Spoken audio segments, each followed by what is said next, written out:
The playoff bracket at VCT Champions 2025 has been amazing. We now know the top 4 teams, and it's time to look back at how we got there. There have been some incredible matches happening, some upsets, some very long matches as well, some really close maps, and a lot of other stuff that is making this champion shape up to be potentially the best champs ever. Obviously, the top 4 is going to determine how a lot of people feel about it once it's over, but so far it's been incredible. Let's look back at the last week. So this is the board we have today. We will be starting with what we've been doing for these recap videos and look at the tournament leaders. And that's just looking at a bunch of players that are leading the statistical categories. We are starting with rating, and it's no surprise to see 3 players that have been doing incredibly well. Ospos tops the list with a rating of 1.33. You're going to be seeing his name a lot on the statistical list. He has been playing incredible. Unfortunately for Ospos, MIBR did get eliminated, but we'll get to more of that later. But either way, he was absolutely carrying his team. His team was playing well overall, but he was just doing such a good job, just playing absolutely incredible, having a great rating of 1.33. I don't even know if that's going to get topped by the end of the tournament. In second place, despite missing a match, we do have thew. Now, he wasn't second in rating last week, so he did have a very good start to the playoff bracket, and then of course had to sub out for Doma because of health issues. And then in third place, a bit of a drop here for Something, who has a rating of 1.17. Still a very good rating, but last week he had a 1.39 rating, so because of Paper X's loss to Fnatic, he does drop down a little bit, and that is to be expected. Some of these numbers start very high at the beginning of these tournaments and then start to even out as we go on, but that just makes stats like Ospos's even more impressive. Just the fact that he didn't drop down out of the top 3 for, I believe, the entire tournament, he's just been phenomenal, and this just goes to show why. Moving on, we have KD ratio, and you're going to be seeing some familiar faces here, but with a new guy in third place. But at the very top, we have Ospos yet again, who ends the tournament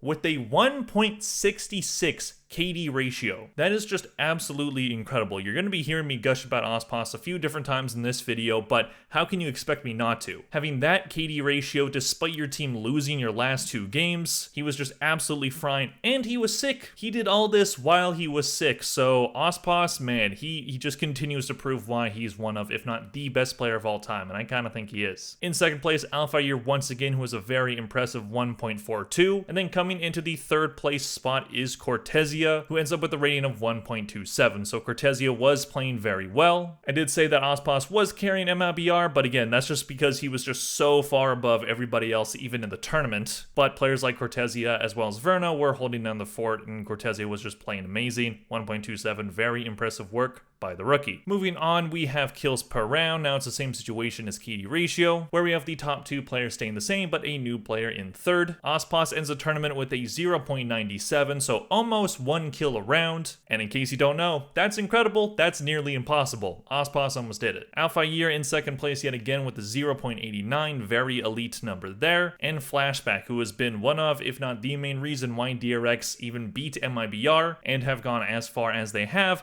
He has a kills per round of 0.85. Then moving on to our final category, we have ACS, and we see the exact same 3 players on here. At the top, we have Ospos with a very impressive 261.6. thew comes in second place with 244.6, and then Flashback, technically he wasn't third because he was below, I believe, both Kane and Spirits of DRG, but I decided to only talk about players that ended up going to playoffs, and Flashback is in third place in that category with a 236.8. So those are all the stats that we have to talk about. Let's talk about the notable matches of the weekend. And honestly, I could have put down every single match from the past week because this playoff bracket has just been absolutely amazing. But for these videos, I'm only talking about 4. I'm not trying to cover every single match like I did last year, and I got incredibly burnt out. So I'm just talking about the best matches, or at least the ones that I think are worth talking about. So to start with the notable matches, we have the Fnatic versus Paper X match, because as I mentioned earlier, thew was too sick to play this game,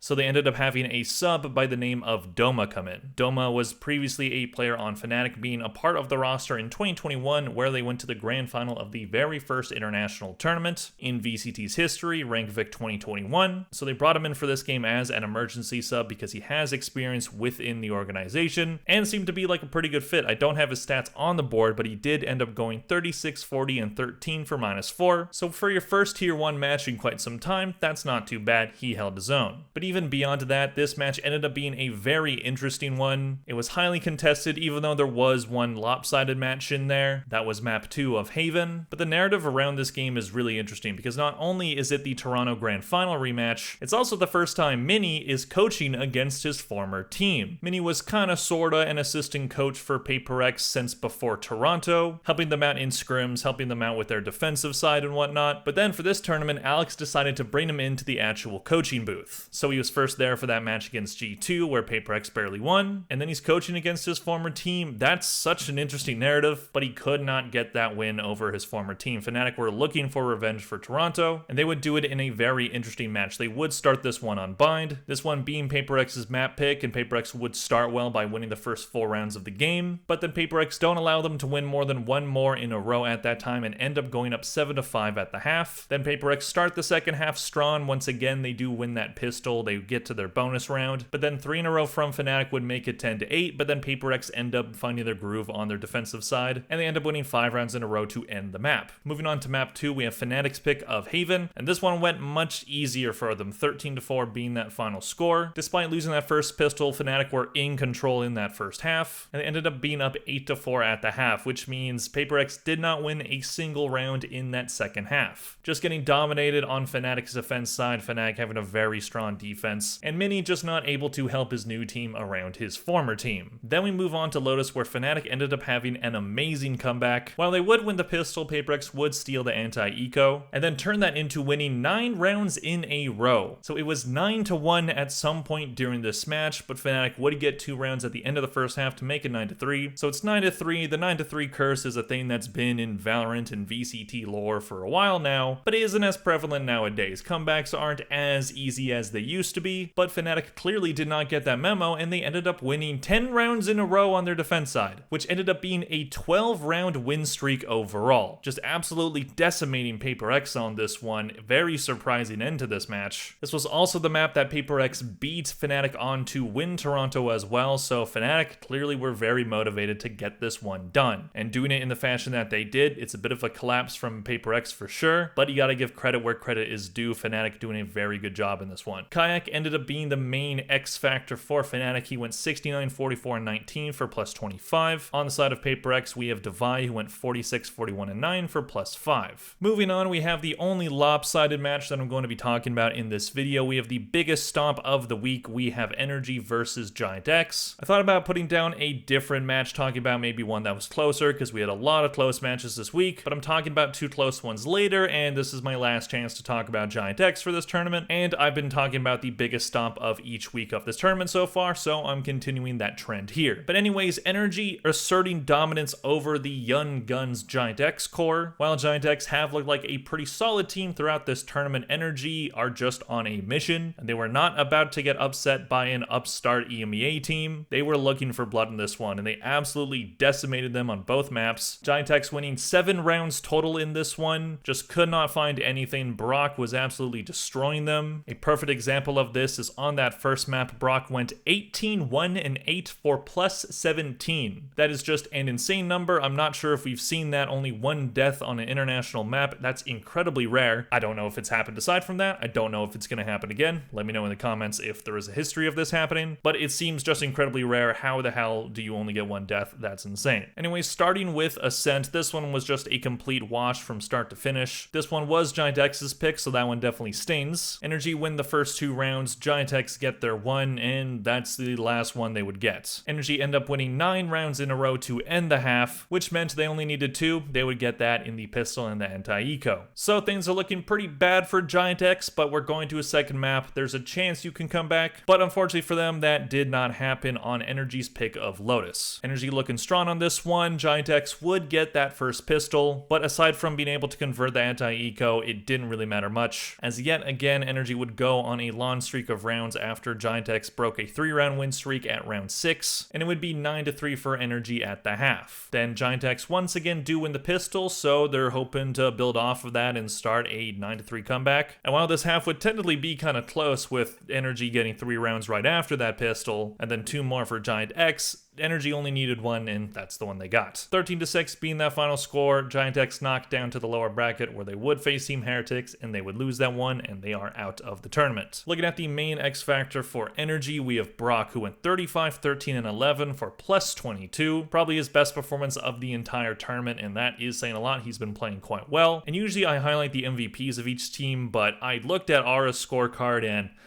man, I just kind of had to talk about this. Ara, who has had a pretty amazing tournament overall, ended up just decimating his stats in this one. He went 6 total kills, 27 and 2 for minus 21. Minus 21. I don't see that very often. I don't know if we've seen that this tournament. And just to make it feel a little bit worse, he got 4 kills on Ascent and then he got 2 kills on Lotus. So he got worse as the game progressed. And you know, he's a rookie. These things happen. Ara still played incredibly well. This Giant X team, I definitely like what I've seen from them. We'll see if this surprise champ's both appearance and performance ends up being a flash in the pan, or if this is something sustainable that this team can build off of in 2026. Maybe with a few more upgrades, this team ends up being pretty dangerous in Europe, but they're going to have to hope that what they have is sustainable because it is pretty hard to stay consistent in this game. Moving on, we have some elimination games to talk about now. I'm just going to tell you right now, neither of these games are going to be G2 games. I do have a G2 video coming out, so we'll be talking about G2 there. I'm sad about that one, I'll just say that. But it's not like we have a shortage of things to talk about with the other elimination games, starting with this one, which is Paper X versus Team Heretics, and I titled this one End of an Era? Because who knows if this is the last time that we see this version of the Team Heretics team. This team has been together since the beginning of 2024, where they made that surprise run to become that second best team in Europe, basically every single regional tournament. Going to, of course, the Shanghai Grand Final, as well as the Champs 2024 Grand Final. They were looking to go on another miracle run here, but they just could not end up doing it. Getting punched by MIBR at the start of the playoff bracket, and then while they did beat Giant X, they then ran into Paper X, and facing Paper X in the lower bracket is probably one of the worst things that could happen to you. And while Team Heretics would be able to win a map in this one, Paper X just found a way to win, and they got it done, especially on that last map of Lotus. So while maps 1 and 2 were pretty highly contested, that third one, the most important one, Heretics just could not find it. And that's kind of a good example of what Team Heretics' problem was throughout 2025. They were a very Dr. Jekyll, Mr. Hyde kind of team. You never know which version of Team Heretics you were going to get. Either you were going to get a superstar team that looks like they can win any match, beat any team, win any tournament, or you're getting a team that just puts up absolute stinkers. And while I don't think they put up a complete stinker, losing 13-4 on that map 3, that stings. Looking at that first map of Ascent, this was Team Heretics' pick, and they started this one strong, winning the first 5 rounds of the game, putting Paper X on the back foot in both momentum and economy. But then Paper X, they're very good at swinging the momentum back in their favor, and that's what they did. But we ended up having a pretty back and forth half to end it, and ended up being 8-4 in favor of Team Heretics. But then we switched sides, and Paper X figuring out a very strong attack side on Ascent. Very impressive work, not allowing Heretics to win more than 1 round in a row. Paper X just winning in bunches, 2 rounds, 2 rounds, 2 rounds, and then eventually this one's over. Then we move on to Bind, where Team Heretics would be able to close this one out, and this being Paper X's pick, so very good work from Heretics here. And it started strong for Paper X as well. They start on their defense side and ended up having a pretty good half. Paper X won the first 3 rounds. They ended up being 7-5 in the lead at the half. But then once Team Heretics won that pistol, convert the anti-eco, Paper X steal a couple rounds here. But then a 6-round win streak for Team Heretics would make this one done. 13-9 being that final score. Very good work from Heretics. But unfortunately, while that was the Dr. Jekyll of Team Heretics on Lotus, we saw the Hyde. This one just not going well at all for Heretics. This one's a bit of a heartbreaker. 13-4 being that final score, and Team Heretics were up 4-1. Winning the pistol, Paper X able to steal their bonus, but again, they get to a 4-1 lead, so it's not a huge lead, but it's a good start. But Paper X, they just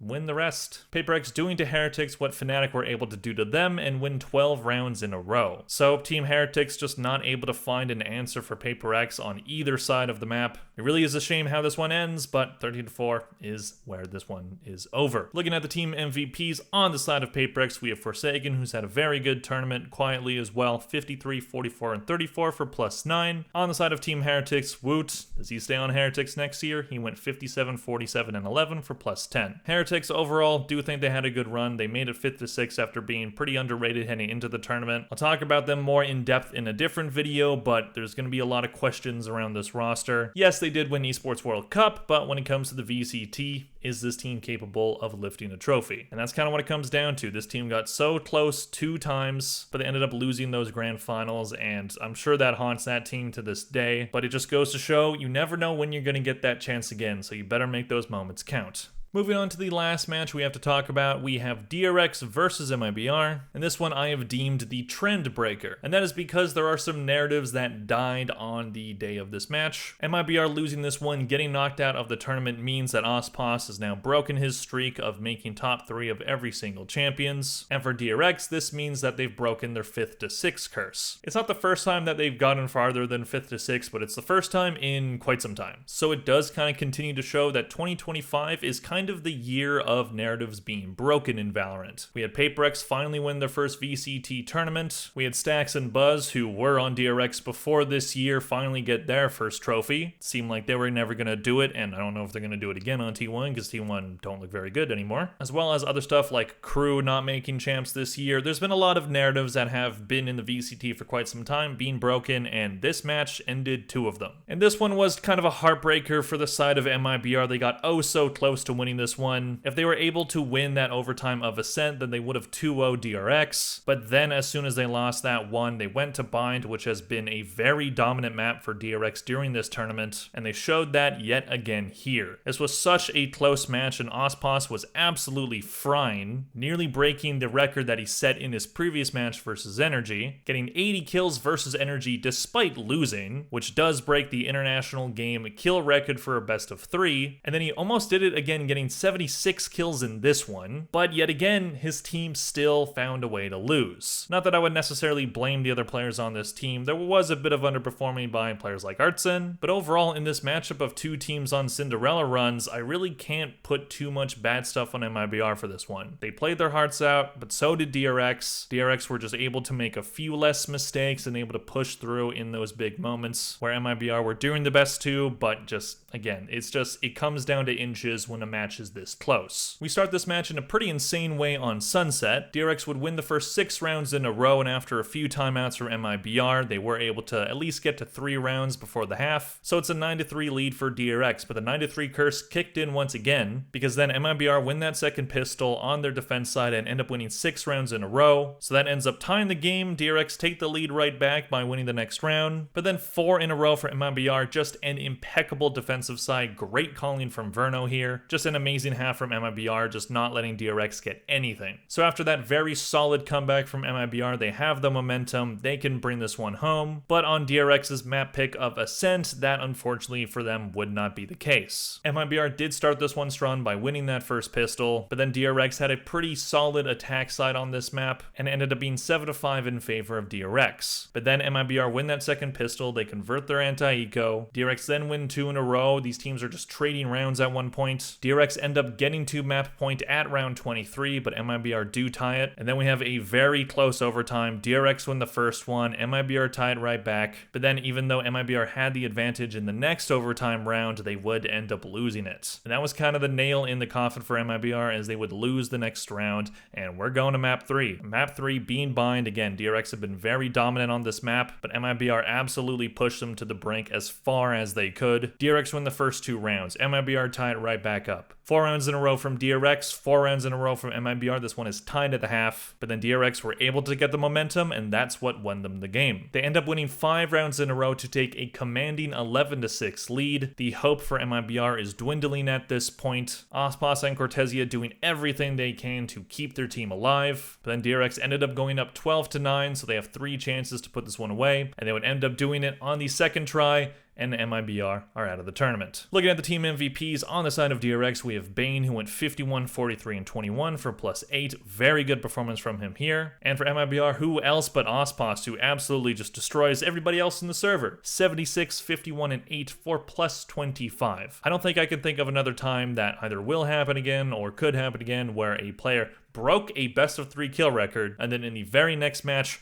almost did it again, was only 4 kills off from tying it. That's just insane. It really is a shame that Ospas isn't going farther in this tournament. He's been playing amazing. MIBR have been on an incredible run, but DRX just ended up being more Cinderella than MIBR were. DRX just seem like they're the belle of the ball right now. They've been on an amazing run. We'll see how far they can go. They're up against Paper X next, so it's a Pacific battle to determine who is the last Pacific to go to top 3. So that's going to be a very interesting matchup.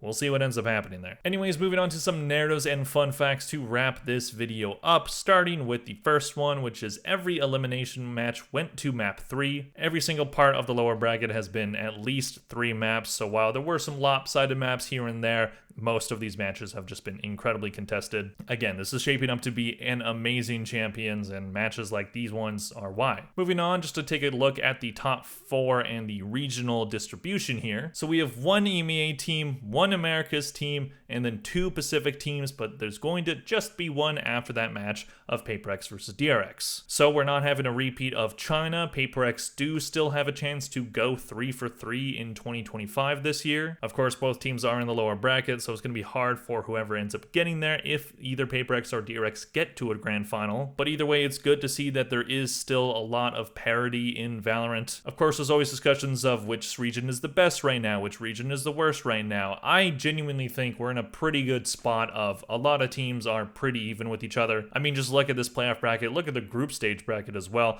There have just been so many upsets. There have been so many really good teams that have lost, and really like mid teams, at least going into the tournament, just being able to just find that extra level. And that is because I think Valorant, at least from an esports perspective, is in a very good spot right now. The meta is pretty great, it's pretty open, so it doesn't really matter what region you're from, it just matters how you adapt to the game. Moving on, I already talked about this one, but DRX do end up breaking that 5th to 6th curse, which would break a streak of 3 international tournaments where they have made that placement. So only being 3 in a row, that doesn't really seem like the worst stat ever, but just go look at the history of their entire history in Valorant. There are a few times where they got either better or worse than that placement, but generally they end up in that 5th to 6th range. So maybe the next international tournament we'll see a DRX back there, but for now, they're on a great run. We will see how far they can go now that we're not all expecting them to go out there. Moving on, we have the last fact to talk about. Again, already talked about this one, but Ospas breaks the international best of 3 kill record, doing that versus Energy with 80 kills, and then almost did it again versus DRX with 76. MIBR is out of the tournament. They didn't end up going to top 4, but honestly, I think I'm comfortable saying that Ospas's performance at Champions 2025 should absolutely be up there with the top performances at an international tournament of all time. I'm not saying I think it's the best individual performance at a tournament of all time. This team did not go to the grand final, so it's hard to make that argument. But still, just look at his stats. Look how far this team ended up going despite having no expectations. He ended the tournament with a KD ratio of 1.66, a rating of 1.33, a kills per round of just below 1 kill a round, an ACS of 261. These are insane numbers that usually are not replicated. And as I said earlier, stats like these usually even out as the tournament go along, but this team still went pretty deep, and Ospas not only maintained his strong numbers from earlier in the tournament, he improved on them against some very good opponents despite losing those matches. That is just absolutely insane. I do think that Ospas is the best player of all time. He's not the most decorated player of all time. He does only have 1 international trophy, but there are times like these that he just shows you that he still has it no matter how many times it looks like, maybe he'll slow down a bit. No. He had a terrible stage 2, or at least a not great stage 2 compared to his standards, and yet he comes into this tournament and absolutely fries everyone. So that is all I have to talk about today. Let me know in the comment section down below. Are you excited for top 4? I really do not know who I think is going to win at this point. It's either Fnatic or Energy in the grand final, which is, if you told me that before the year started, I would be like, oh, well, maybe, because we actually did have good expectations for Energy. But if you told me that mid-year, then I probably wouldn't believe you. But either way, it's going to be very interesting to see how the rest of the bracket works out. I will, of course, be covering it on this YouTube channel. So please like and subscribe for more videos like this. I hope you guys have been having as much fun with this tournament as I have. It's been phenomenal to watch, and I'm just excited to see how it ends. Anyways, please like and subscribe if you enjoyed this video. Thank you all very much for watching, and I'll see you guys in the next one. Bye.